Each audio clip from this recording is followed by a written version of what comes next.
নমস্কার, কেমন আছেন আপনারা? আমাদের এই ছোট্ট চ্যানেল বাঙালি রান্নাবান্নায় আপনাদের স্বাগত।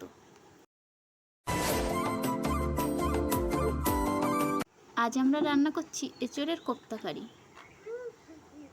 কড়াইতে জল বসিয়ে দিয়েছি, এঁচোড়টা এবার সেদ্ধ করে নেব। এর মধ্যে দিয়ে দিচ্ছি পরিমাণ মতো হলুদ, একটু নেড়ে নিচ্ছি।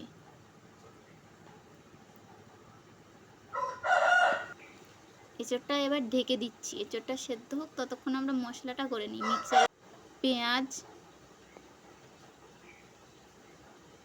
কিছুটা কাঁচা লঙ্কা, কয়েকটা রসুন, আদা, চেরা টমেটো,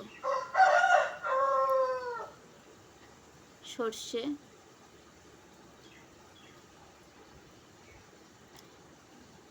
আর দিয়ে দিচ্ছি এলাচ, লবঙ্গ, দারচিনি আর শুকনো লঙ্কা। দেখুন এঁচোড়টা এবার সেদ্ধ হয়ে গিয়েছে। এবার এটা আমরা নামিয়ে নেব। এবার এটা একটা আলু দিয়েছি, দিয়ে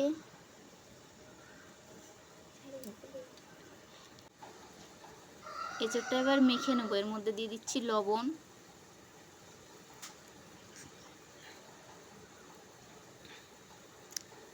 খাওয়ার সোডা, লঙ্কার গুঁড়ো,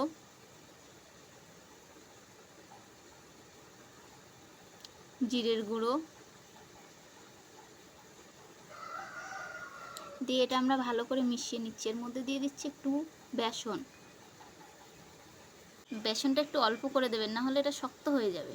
এবার কড়াই বসিয়ে এতে দিয়ে দিচ্ছি সাদা তেল।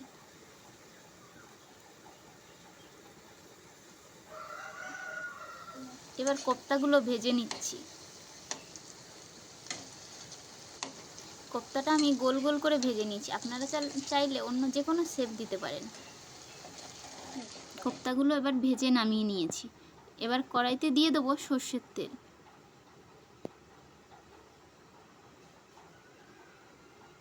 এর মধ্যে দিয়ে দিচ্ছি শুকনো লঙ্কা, জিরে, আর যে মশলাটা করে রেখেছিলাম সেই মশলাটা তেলের মধ্যে দিয়ে দিলাম।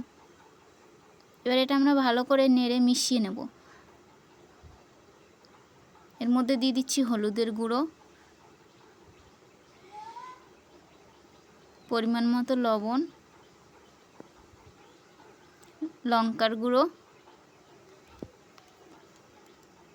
আর সামান্য জিরের গুঁড়ো। এবার এটা ভালো করে নেড়েচেড়ে মিশিয়ে নিতে হবে। মশলাটা ভালো করে কষিয়ে নিতে হবে। মশলাটা ততক্ষণ কষাতে হবে যতক্ষণ পর্যন্ত না গায়ের থেকে তেল ছাড়ে। দেখুন তেলটা ছেড়ে দিয়েছে। এবার এর মধ্যে দিয়ে দিচ্ছি জল।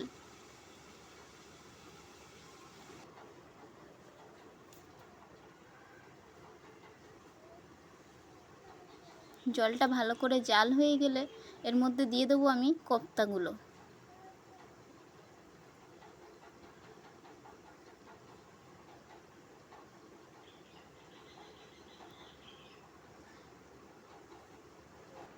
কোপ্তাগুলো আমি এর মধ্যে দিয়ে দিয়েছি। এবার ভালো করে জাল হয়ে গেলে এর মধ্যে গরম মশলা দিয়ে নামিয়ে নিতে হবে।